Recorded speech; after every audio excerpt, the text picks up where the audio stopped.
አማራ ክልልን እያፈረሰ ያለው ኃይል በባንዳነት ነው እየሰራ ያለ። የባዕዳን ተላላኪ ሆኖ ነው በባንዳነት እየሰራ ያለን ብለን በሚዲያ ስንናገር ብዙ ሰው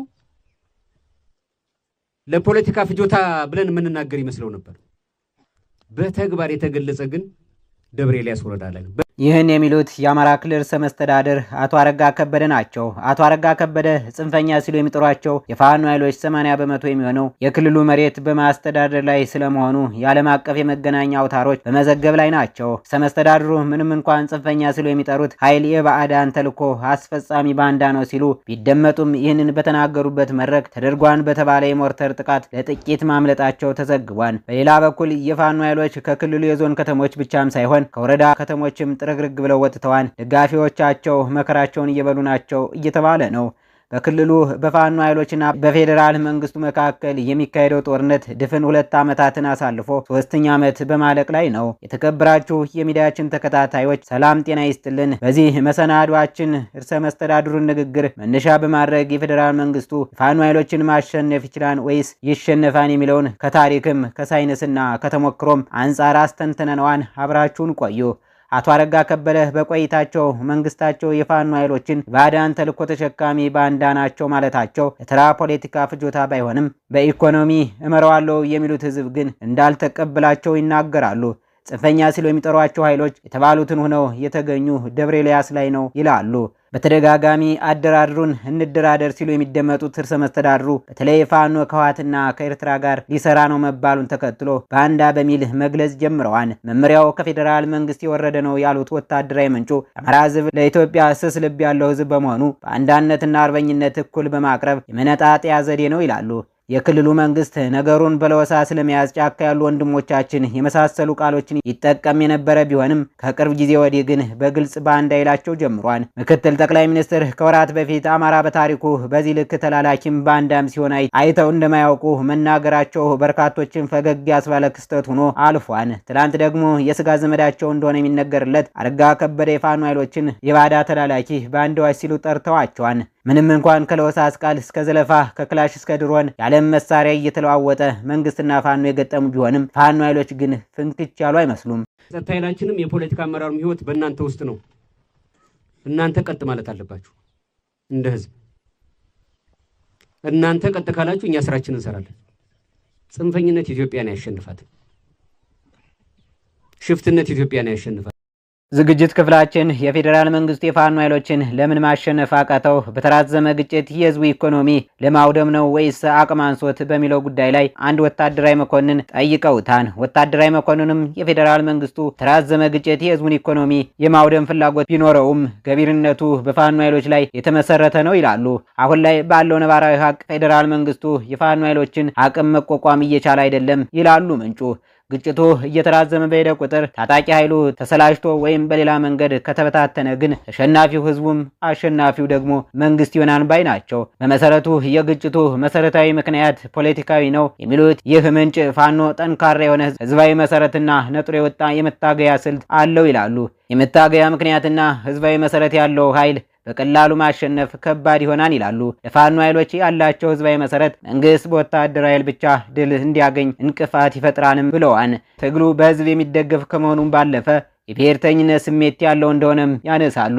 ፋኖ ከብዙ የአማራ ክልል ነዋሪዎችና ከዲያስፖራው ሰፊ የሞራል የገንዘብና የሎጂስቲክ ድጋፍ እንደሚያገኝ አስቀድመው ይህ ድጋፍ የፋኖ ኃይሎች ከፌዴራል መንግስቱ ጥቃት የሚደበቅበት እድልም ፈጥሮላቸዋል ይላሉ። የፋኖ ኃይሎች ያላቸው ህዝባዊ ድጋፍ ከፌዴራል መንግስቱ ጥቃት ከለላም ባለፈ የሚያገግሙበትንና አዲስ ተዋጊዎችን የሚመለምሉበት ትልቅ መረብም ፈጥሮላቸዋል። የፋኖ ኃይሎች የመጀመሪያ ጥያቄ በአማራ ክልል የወሰንና የጸጥታ ጉዳዮች ላይ ተፈጥሮ የነበሩ ስጋቶች ቢሆኑም መንግስት እነዚህን የህዝብ ስሜቶችና ቅሬታዎች ለምሳሌም በወልቃይት ራያና የመሬት ይዞታዎች ዙሪያ ያሉ ጥያቄዎች በፖለቲካዊ መንገድ መፍታት አለመቻሉ ስለመጠናከራቸው መንገድ እንደከፈተ ያስረዳሉ። ፌዴራል መንግስቱ መሰል የፖለቲካ ጥያቄዎችን እስካልፈታ ድረስ በአማራ ህዝብ ዘንድ የሚፈጥረው እልህና የጸረ መንግስት ስሜት ፋኖ ተዋጊዎች ኃይል ያለ ጥርጥር እንዲያድርግ አድርገዋል። በተለይም የፌዴራል መንግስቱ በክልሉ ላይ የወሰዳቸው የፖለቲካ እርምጃዎች ለፋኖ ኃይሎች መነሳሳትም ሆነ መጠናከር በር ከፋች ናቸው ይላሉ። ፖለቲካዊ ውሳኔዎች በአካባቢው ህዝብ ዘንድ እንደ ክደት ስለተቆጠሩ የመንግስት ህጋዊ ቅቡልነት አሳጥቶታል። ከባድ ወታደራዊ እርምጃዎች ደግሞ የህዝብን ቅሬታ ያባብሳሉ እንጂ የህዝብን ቅሬታ ሊፈቱ የሚችሉ አይደሉም። ምንም እንኳን ፋኖ በጦር ሜዳ ስኬት ቢኖረውም በአንድ ወጥ አመራር ስር አለመሆኑ የፖለቲካ ግቦችን ለማሳካት አስቸጋሪ አድርጎበታል ባይ ናቸው። የፋኖ ኃይሎች መከፋፈል መንግስትን በኃይል ለመታገል ቀላል ቢያደርግላቸውም ለመደራደርና ጦርነቱን በፖለቲካዊ መንገድ ለመቋጨት ግን ውስብስብ አድርጎታል ባይ ናቸው። የሁለት ተፋላሚ ወገኖች ወቅታዊ ሁኔታ ከወታደራዊ ሳይንስ አንጻር የተመለከትነው እንደሆነ ደግሞ አሸናፊ የሚሆነው ፋኖ ነው ይላሉ። የፋኖ አደረጃጀትና የሚከተለው የውጊያ ስልት አሸናፊነቱ በር የሚከፍት ነው ባይ ናቸው። ፋኖ የሚከተለው የውጊያ ስልት እንዲሁም የፌዴራል ኃይሎች ውስንነት የመንግስትን ወታደራዊ ድል የሚገድቡ ናቸው። ፋኖ አብዛኛውን ጊዜ የሚጠቀሙት የውጊያ ስልት ሽምቅ ውጊያ ሲሆን ድንገተኛ ጥቃቶችን አድፍጦ መምታትና አጥቅቶ መሰወር አብዝቶ ይጠቀማል። ይህ ስልት የፌዴራል መንግስቱ ሰራዊቶችን በግልጽ ጦርነት መግጠም ስለማይጠይቅ የኃይልና የትጥቅ ብልጫውን አሳንሶለታል። የሽምቅ ተዋጊዎች ከህዝቡ ጋር ይዋሃዳሉ። ይህም ከህዝቡ መለየትና አናጥሎ መምታት እጅግ ከባድ ያደርገዋል። ይህ ደግሞ ለፌዴራል ኃይሎች የሚደረገውን የጸረ ሽምቅ ውጊያ አድካሚና ውድ ያደርገዋል ይላሉ። ይህ አይነቱ ውጊያ ዋና ግብ ድል መንሳት ሳይሆን የመንግስትን አስተዳደርና ወጥነት የሌለው ማድረግ ነው ይላሉ። የኢትዮጵያ መከላከያ ሰራዊት ሀብቱን ለሌሎች ወሳኝ ግጭቶችና አካባቢዎች ለአብነት እንደ ትግራይ፣ እንደ ኤርትራ ድንበርና እንደ ኦሮሞ ባሉ አካባቢዎች መመደብ ይኖርበታል። ይህም በአማራ ክልል ላይ ብቻ ትኩረት አድርጎ ዘላቂ ዘመቻ ለማካሄድ ያለው አቅም ገድቦታል። ፋኖ የአካባቢውን መልክዓ ምድር ጠንቅቆ ያውቃል። ይህ ደግሞ አድፍጦ ለመምታት ለመደበቅና በፌዴራል ሰራዊቶች ላይ ከፍተኛ ጉዳትን ለማድረስ ወሳኝ ስልታዊ ጠቀሜታን አላብሶታል። ብዙ የፋኖ አባላት ቀደም ሲል የክልሉ ልዩ ኃይሎች ወይም የመከላከያ ሰራዊት አባላት በመሆናቸው ወታደራዊ ስልጠና ልምድ ያላቸው ናቸው። ይህ ልምድና የመንግስት የውጊያ ስልት የመረዳት ችሎታ ደግሞ የመንግስትን ጥቃት ለመመከት አግዟቸዋል። የፌዴራል መንግስቱ ፋኖን ሙሉ በሙሉ ማሸነፍ ያልቻለው የግጭቱ ዋና መሰረት ወታደራዊ ሳይሆን ፖለቲካዊ ስለሆነ ነው ይላሉ።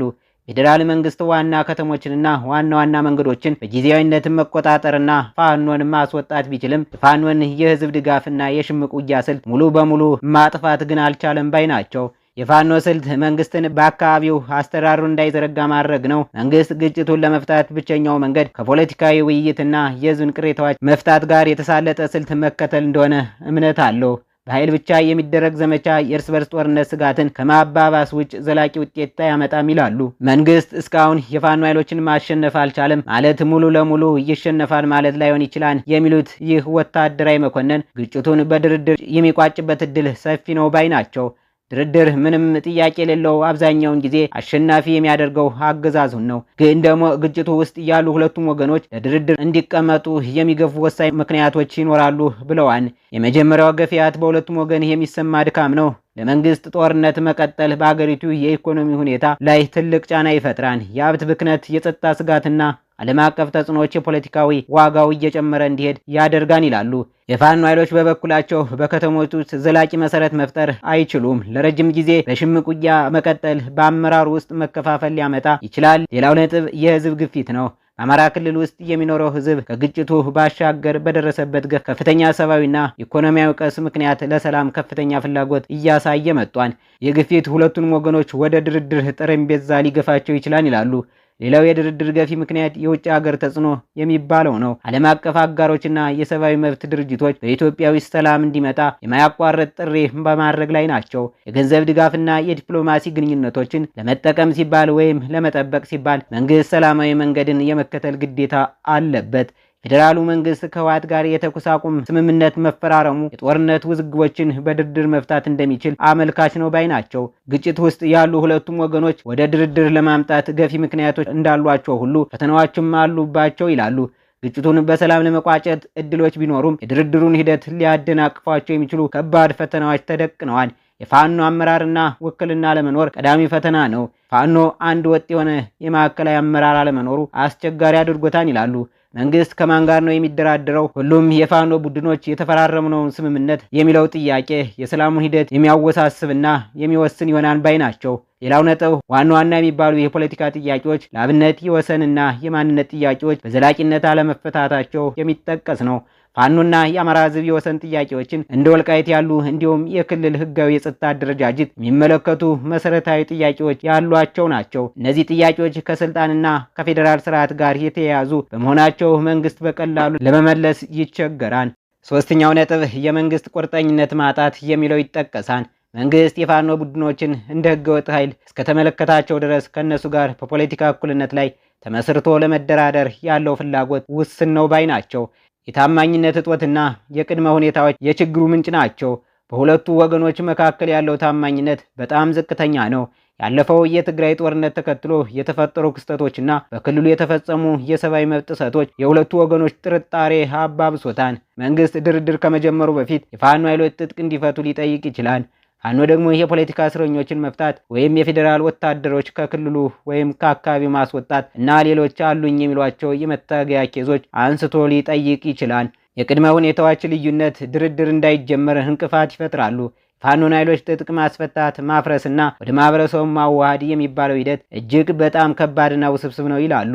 ፋኖች ለመንግስት ኃይል እጃቸውን ለመስጠት ወይም ወደ ሲቪል ህይወት ለመመለስ የሚፈልጉት ዋስትናና ጥቅማ ጥቅሞች በቂ መሆን ሲኖርባቸው እንደሆነ ሁሉ በጥቅሉ ሰላም የመፍጠር ሂደት ትልቅ ቢሆንም የድርድር ስኬት የሚወሰነው በፖለቲካዊ ችግሮች ላይ ለመወያየት በሚደረገው ቁርጠኝነት እና የፋኖ ቡድኖች ሁሉን አቀፍ ውክልና በማረጋገጥ ላይ ነው ባይ ናቸው።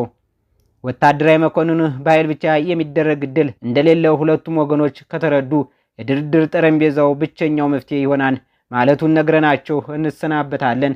ለአሁን በዚያ በቃን። ቸር ያገናኘን።